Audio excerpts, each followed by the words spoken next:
Bonjour à tous et bienvenue sur Mosaïque. À la une aujourd'hui, fin du parcours en Coupe de France pour Sarreguemines. Le SFC s'est incliné 3-0 hier soir contre Niort. Le stade de la Blise était bondé. Cédric Schramm avait même installé sa légendaire banderole. Mais les encouragements n'ont pas suffi. Les Sarregueminois ne passeront pas au tour suivant. Pour la deuxième année consécutive, l'équipe de Sébastien Meyer a su s'imposer jusqu'en 16e de finale. Un beau parcours qui fait tout de même la fierté des supporters et de la ville. On va en parler dans un instant, on regarde d'abord le 60 secondes. Dominique, votre conseiller en revêtement de sol. Construction, aménagement, génie bois, une équipe de pros. Rien ne doit faire oublier le magnifique parcours du SFC en Coupe de France. Les joueurs de Sébastien Meyer se sont heurtés à une équipe de Niort forte et incisive. La déception était palpable, mais le public debout leur a rendu hommage. Désormais, place au championnat. Mardi 7 février, la ville de Sarreguemines va honorer ses sportifs 2016. Les athlètes présents au JO, sur les podiums nationaux ou rayonnant localement, nous auront fait connaître frissons ou déceptions, mais surtout une immense fierté. Gestion du personnel parfois sans respect de la légalité, dossier Skylander caché aux élus, frais de bouche surprenants, l'ancien président du conseil régional de Lorraine, Jean-Pierre Masseret, est sévèrement épinglé par les magistrats de la Chambre régionale des comptes du Grand Est. Née à Bérennes, Anna Delogu, fille d'immigrés italiens, vit 22 ans en Vendée. Puis elle vend sa boulangerie et son salon de thé et se reconvertit dans l'accompagnement de personnes âgées. De retour à Bérennes, elle s'occupe aujourd'hui de ceux qu'elle a côtoyés durant son enfance. Le crédit repart à la hausse en 2017. Les intentions d'emprunt immobilier sont en augmentation. Les ménages envoient un message d'optimisme. Nous retrouvons le niveau de 2009, juste avant que la crise fasse chuter la confiance. Le 1er février 2009, suite à un problème d'infrastructure, le club d'Amnéville n'avait pas pu organiser la finale régionale de gymnastique en catégorie critérium interrégional. C'est l'Asso Gymnastique qui avait accueilli la compétition à Sarreguemines. Replay. Des solutions innovantes pour l'éducation, ID Réseau vous accompagne dans l'apprentissage. Après avoir essuyé l'an passé une défaite à la demi-finale du championnat de France, les Sarregueminoises sont cette année déterminées plus que jamais. Elles ont leur place dans les sélections nationales. Prochaine compétition de gymnastique à Sarreguemines. Ce week-end, le complexe Émilie Le Pennec accueille une étape départementale par équipe. Rendez-vous samedi de 13h30 à 20h et dimanche de 9h à 17h. On passe maintenant à la météo pour demain. Avec le Crédit Mutuel, partenaire des grands événements sportifs.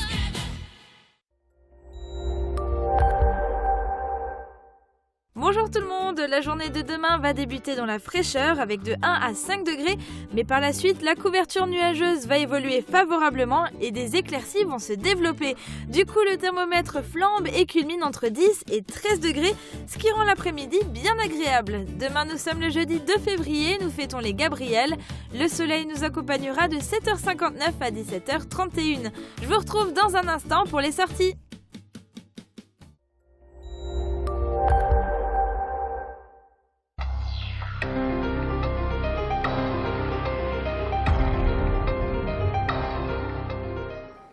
Je vous le disais en début d'émission, c'est une défaite pour le Sarreguemines Football Club. Les joueurs de Sébastien Meyer ont été éliminés de la Coupe de France hier soir. Les joueurs professionnels de Niort les ont battus sur le score sans appel de 3-0. L'aventure des faïenciers s'arrête donc au 16e de finale. Résumé de la rencontre dans ce reportage. On va aller très vite vers l'action. Et là déjà, ce premier but dont encore maintenant, coup franc, pardon. J'ai du mal à savoir quelle était la faute. Il y a une poussette au premier poteau.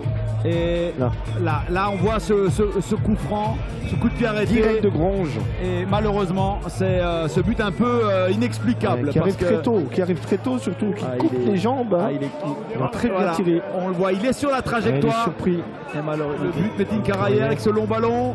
Ça, c'était une des plus belles actions, sarregueminoises. Le dégagement déjà de Kiki devant son gardien. Et là, on est dans un temps fort. Sarregueminois qui ont su réagir 7e minute.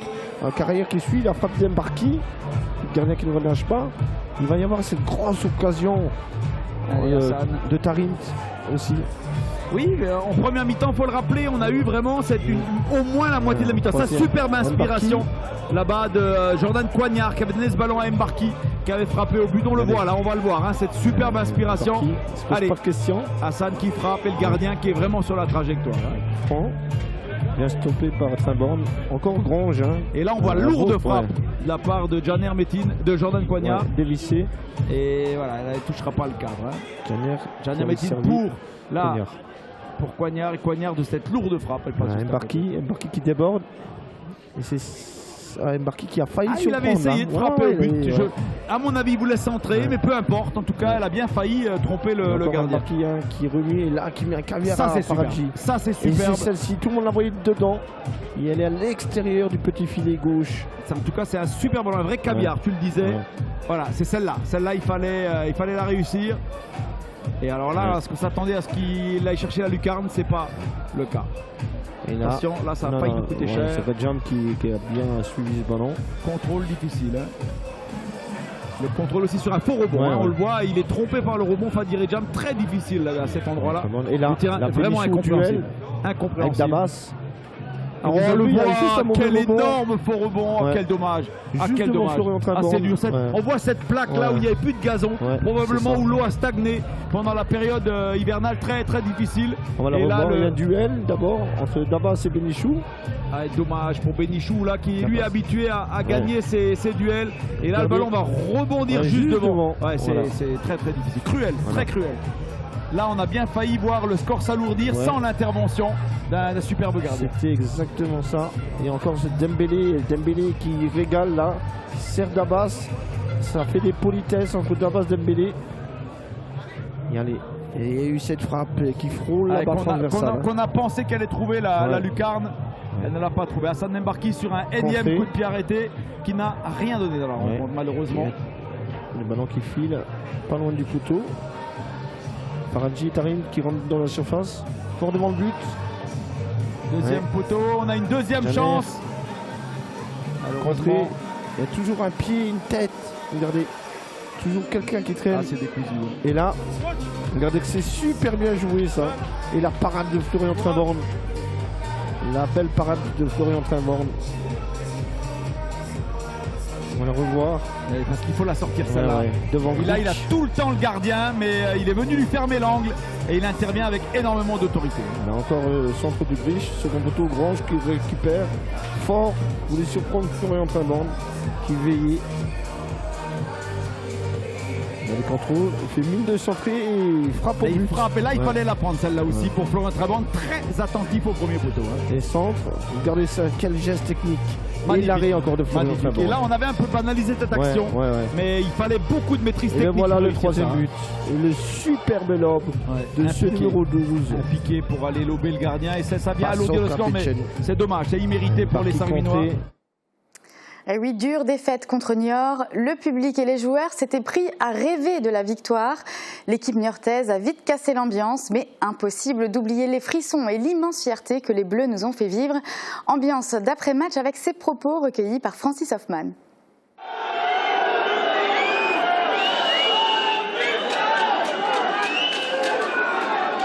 Le match finit 3-0, alors c'est quoi toi ton commentaire ? Bah écoutez, pour moi Sarreguemines n'a pas démérité, ils ont fait leur boulot par rapport au niveau qu'ils ont et voilà, Niort est venu pour jouer le match. Je sais, ça a été dur, aujourd'hui un petit mot quand même. Déçu du résultat. Après voilà, comme j'ai dit, on sait très bien qu'on n'avait pas gagné la Coupe de France. Pour nous c'était d'arriver le plus loin possible, on a fait la même chose que la saison dernière. Maintenant, place au championnat et on va essayer de passer. C'était un super parcours, hein, tu le sais. Hein. Bien sûr, comme l'année dernière, on a fait un super parcours, mais bon. On sort par la grande porte, on va dire. Félicitations à Sarreguemines, ils ont fait un beau parcours. Et ça fait plaisir de le voir parce qu'on a été formés ensemble à Metz et ça fait plaisir de le revoir. Ça fait plaisir de voir un ancien. Voilà. Ok. Voilà, ouais, merci.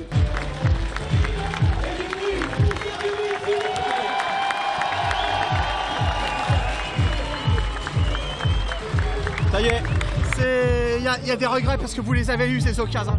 Elles étaient là. Hein. On les a eu, mais bon, c'est le foot. Hein. c'est la 16e de finale, c'est la compétition, donc ça pardonne pas à ce niveau-là. Mais bon, il faut être fier de ce qu'on a fait, il faut retenir que tous ces matchs qu'on a fait depuis le 3e tour, tous ces matchs où on est passé quelques fois par un trou de souris et puis quelques fois où on a fait jeu égal avec des Ligue 2. Il faut rendre honneur à Niort qui est venu pour jouer au foot. Et en jouant au foot, ils ont montré que c'était une très grande équipe, une très belle équipe, costaud. On a fait je ne sais pas combien de tirs, combien de comptes, je ne sais pas, mais bon.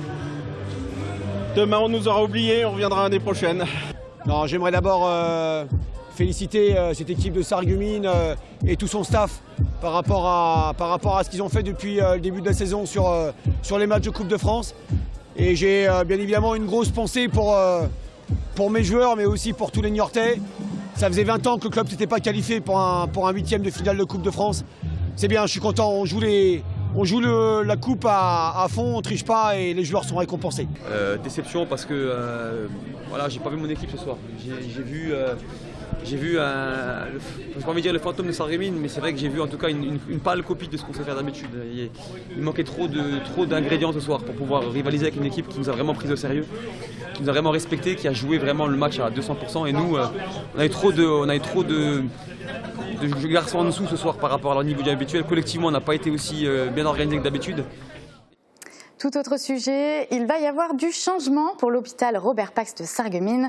Plusieurs chantiers vont démarrer en 2017. L'un des plus importants sera la construction d'un nouveau bâtiment qui intégrera la médecine nucléaire. Mais tout l'hôpital sera également restructuré pour faciliter le quotidien du personnel soignant. Sans oublier le regroupement des hôpitaux de Moselle-Est qui concerne Sarreguemines, Forbach et Saint-Avold. Jean-Claude Kneip a fait le point lors de la cérémonie des vœux au personnel de l'hôpital. Reportage de Marie Lorenz. Il va y avoir du changement à l'hôpital Robert Pax. Jean-Claude Kneip s'est tourné vers le personnel du CH de Sarreguemines pour exprimer ses vœux et évoquer les nouveaux projets. Mais avant, il fallait parler finances. Le budget principal de fonctionnement pour 2017 est fixé à 98 millions d'euros. Le résultat financier de clôture affiche un excédent de 200 000 euros à la fin 2016, un record pour l'hôpital. Il reste cependant une dette en capital de plus de 94 millions d'euros. Avec une capacité annuelle de remboursement de 4 millions d'euros, la dette devrait être épongée dans 24 ans. Mais cela n'empêche pas Jean-Claude Kneip, le directeur des hôpitaux de Sarreguemines, d'avoir de nouveaux objectifs. Avec, dans un premier temps, le groupement hospitalier du territoire de la Moselle-Est, avec 3 hôpitaux, ceux de Sarreguemines, Forbach et Saint-Avold. Nous sommes donc solidaires dans cette démarche d'autodétermination. Le groupement du territoire est un lieu d'autodétermination de l'offre de soins, avec bien sûr des contraintes et des objectifs particuliers, mais c'est nous qui décidons de ce que nous allons faire. Donc autodétermination de notre avenir, avec une seule obligation collective, celle de réussir. Un échec serait lourd, même très lourd de conséquences, parce qu'il nous entraînerait dans un scénario où notre avenir serait décidé ailleurs, avec d'autres contraintes qui nous feraient perdre probablement, de mon point de vue, notre libre arbitre. Deuxième objectif, l'intégration de l'activité de médecine nucléaire dans un bâtiment de 1200 mètres carrés qui sera construit en extension de l'hôpital. Il accueillera 2 gamma caméras, un TAP-scan et des équipements de radiopharmacie. Le troisième projet, qui a déjà débuté fin 2016, est la réorganisation interne des unités de soins de l'hôpital Robert Pax pour améliorer son fonctionnement. Certains services seront donc repositionnés. Nous allons regrouper toutes les activités de consultation de gynécologie et d'obstétrique qui sont actuellement localisées au rez-de-chaussée du bâtiment Robert Pax. Nous allons regrouper ces activités de consultation au premier étage où se trouve déjà la maternité.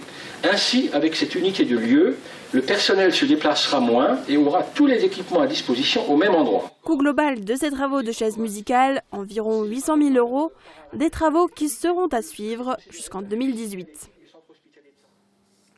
Et des projets, mon invité du jour en a aussi. Suzanne Barbanson, bonjour. Bonjour. Alors vous êtes représentante départementale de l'APF, l'Association des paralysés de France. Vous lancez un nouveau projet sur le secteur intitulé StarLab.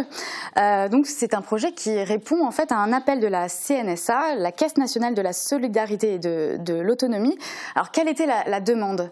Alors la demande, c'était de lancer un projet qui permette aux personnes en situation de handicap de faire des activités de loisirs dans la ville, comme tout à chacun. Et alors pour répondre à cet appel, quelle a été la proposition de l'APF ? Alors la proposition de l'APF, c'est de mettre en place ce projet, de consulter les personnes en situation de handicap du secteur de Sarreguemines pour qu'elles s'inscrivent et viennent nous dire ce qu'elles veulent faire, puisque c'est un projet à la demande, c'est la personne qui choisit et c'est pas nous qui proposons une activité. Et alors pourquoi sur le secteur de Sarreguemines il y avait un manque, une raison particulière ? Alors là, c'est toute une histoire APF. Il y a quelques années, nous avions des groupes d'amitié qui étaient basés sur Sarreguemines. Et suite à des circonstances, ces groupes ont dû arrêter leur activité. Et du coup, on a des adhérents qui se sont retrouvés isolés ou restant chez eux. Et suite à des appels téléphoniques, tout ça, donc on a ciblé le secteur de Sarreguemines. Donc il y avait un vrai besoin. Il y avait un besoin. Et alors, ce projet SARLAB, les objectifs en fait de ce projet sont quand même en corrélation, enfin en totale même corrélation avec les missions de l'APF. On peut peut-être les rappeler rapidement, quelles sont les grandes missions de l'APF ? Alors les missions de l'APF, il y a 3 grandes missions de l'APF, c'est accueillir, accompagner, donc accueillir avec un accueil téléphonique de qualité et un accueil physique. Accompagner, nous avons des points relais qui conseillent, informent et accompagnent les personnes pour remplir des dossiers. La deuxième grande mission, c'est revendiquer et représenter.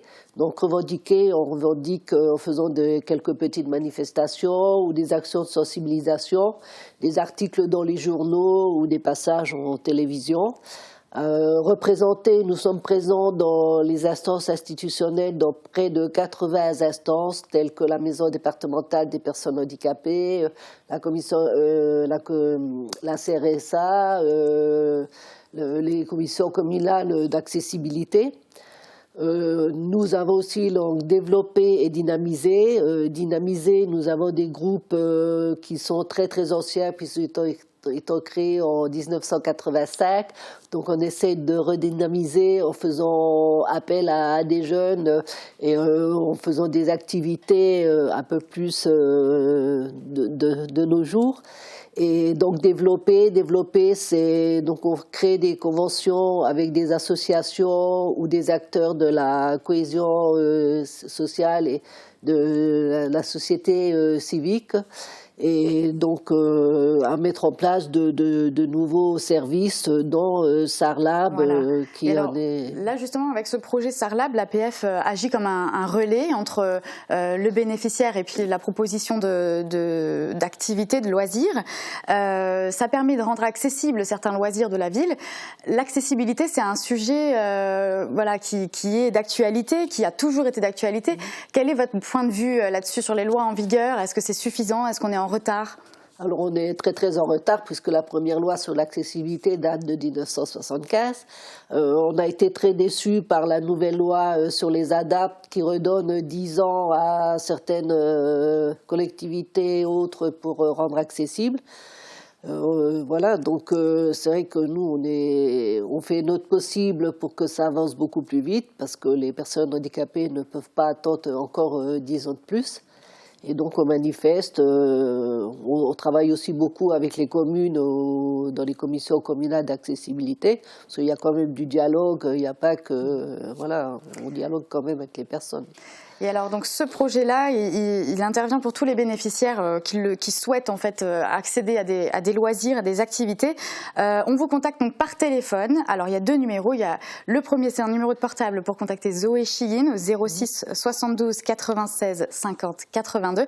Et le deuxième, c'est le numéro de la délégation. Donc c'est le 03 87 75 58 32. Et donc on appelle les gens à vous contacter. C'est important. Justement, il y a un besoin. Il faut se manifester. C'est un besoin. Oui, il faut absolument que les gens nous contactent, voilà, et suite, après le contact, il y aura une rencontre avec la personne qui s'occupe de ce projet pour connaître les besoins des personnes, les problèmes aussi qu'elles rencontrent pour pouvoir exercer ces activités de loisirs. Donc surtout, n'hésitez pas à appeler, on est là pour vous aider. Et ce projet sera présenté donc le 9 février à 14h au foyer résidence du centre. Et puis nous, on suivra tout le projet de très près. On fera tout un reportage là-dessus. En tout cas, merci d'être venu sur notre plateau. Et puis, bonne chance dans ce nouveau projet. Merci à vous. Voilà, c'est la fin de l'actu, mais restez avec nous. On a encore tout un programme pour vous.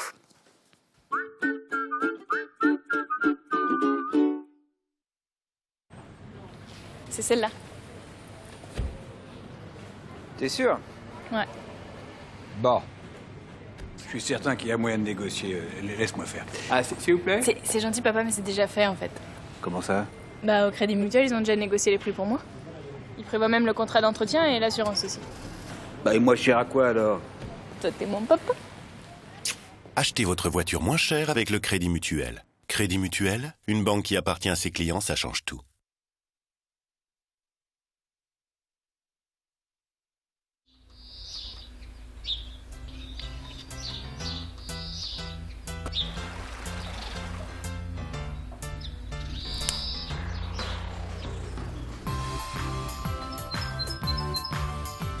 Un appareillage auditif adapté permet de ne pas vous couper du monde. Réagissez et faites confiance aux professionnels de la passion de l'audition. De la perruque afro au sombrero, je tire mon chapeau à Festivité. Festivité, des idées toutes faites. Transport, matériel médical, aide à domicile. AVS Santé, notre métier, vous accompagner.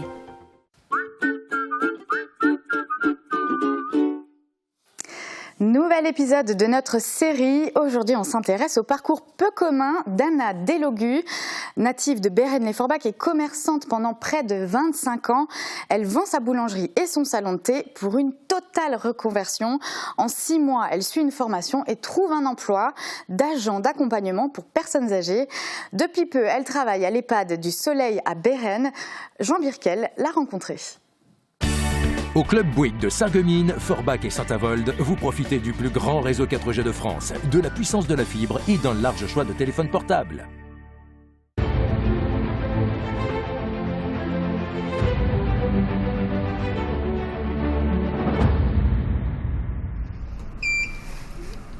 Voilà, c'est l'unité Alzheimer avec 17 résidents. J'ai eu un parcours professionnel assez chaotique, on va dire, énormément dans la vente en boulangerie, en responsable et patronne. Ça a été pour moi une erreur, mais une erreur qui m'a permis justement de trouver ma voie. Ça va, madame Pasquale? Tutto bene? J'ai voulu donc changer un petit peu mon parcours professionnel et me diriger plus vers le médical. J'ai fait ma formation, je n'étais plus patronne, hein. Donc automatiquement on est inscrit à Pôle emploi. L'idée de cette formation m'est venue par rapport à ma fille qui, elle, est infirmière et qui me voyait bien m'occuper des personnes avec plus de proximité. Bien choisi. Dans le commerce, la personne reste le client, mais là c'est vraiment plus de proximité, hein, on va dire. Il y a le toucher, il y a la vie qu'elle nous raconte. Ici, ce qui prime, c'est vraiment la relation, on va dire presque intime. Hein. Mes parents sont d'origine italienne, donc même sarde, et ils sont venus dans les années 50 pour les mines de charbon. Nous, on a grandi avec la langue italienne. Buongiorno. Tutto bene? Bien sûr, beaucoup de personnes ici dans l'EHPAD sont aussi issues de l'Italie. Parler avec elles, c'est vraiment pour elles tout un bonheur. À tout à l'heure. J'ai fait 6 mois de formation. J'ai fait 2 stages, 2 fois 15 jours. Ils ont choisi de me prendre après sur Bérennes, donc. J'ai fait waouh. J'ai fait waouh parce que vraiment contente d'avoir prouvé que je pouvais le faire, et ça a été bizarrement l'endroit où je voulais être, dans ma ville natale bien sûr. On retrouve des personnes qu'on connaît, qui ont pris de l'âge bien sûr, hein, Et ça fait vraiment bizarre de les voir là. Elles ont été pour nous la source de notre petite avancée dans la vie. Et puis moi, voilà, c'est le retour de ce qu'ils nous ont donné.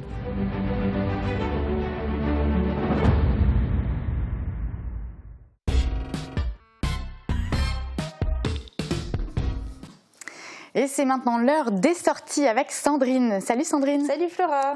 Alors, on en parlait la semaine dernière. C'est la pleine période des vœux pour les lycéens, pour leurs futures écoles supérieures.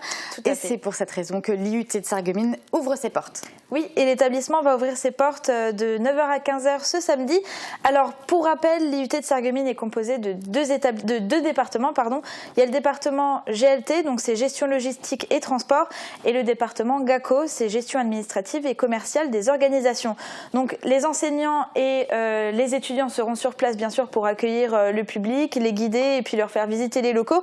Il y a aussi les associations étudiantes qui seront là pour vous présenter justement la vie étudiante à Sarreguemines et surtout les activités sportives aussi à faire dans le secteur. Et alors c'est pas le seul établissement qui ouvre ses portes, il y a aussi l'IFSI, donc c'est l'Institut de formation de soins en soins infirmiers de Sarreguemines. Oui, alors c'est également samedi de 9h à 13h. Là aussi, les formateurs et les étudiants seront sur place.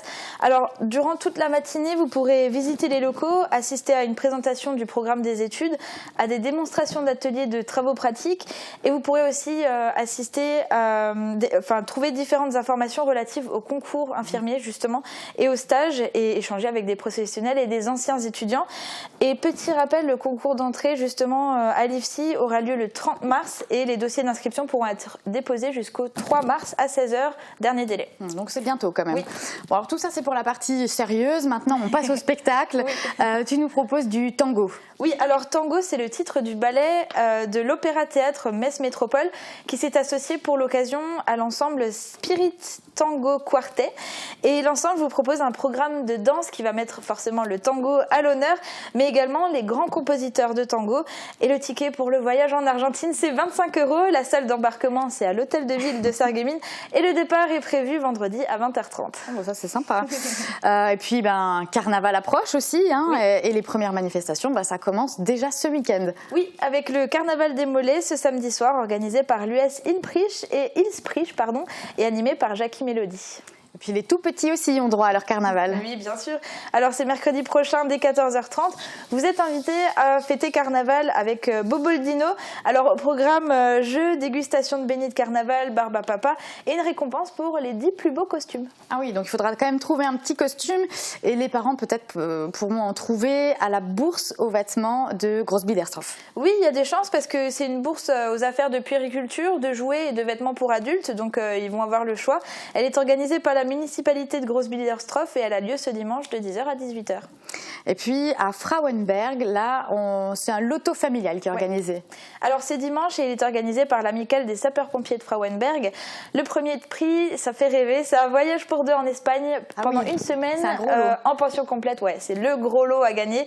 Et sinon, il y aura aussi d'autres lots de valeur. Et l'ouverture des portes et la vente des cartons commencera à 13h. Oh, ça donne envie en tout cas. Ouais. Et puis un peu de musique pour finir, parce que aujourd'hui, il ne faut pas oublier qu'il y a le concert des professeurs du conservatoire. Oui, on en a parlé la semaine prochaine, mais petite piqûre de rappel, le concert des professeurs du conservatoire de Sarreguemines a lieu ce soir à 19h dans l'auditorium du Casino des Faïenceries. Donc encore un beau programme. Merci Sandrine pour tous ces bons plans. Et puis on se retrouve la semaine prochaine, même heure. Oui, avec plaisir. C'est noté. Voilà, c'est la fin de cette émission. Merci de l'avoir suivi. Je vous souhaite une très belle journée à tous.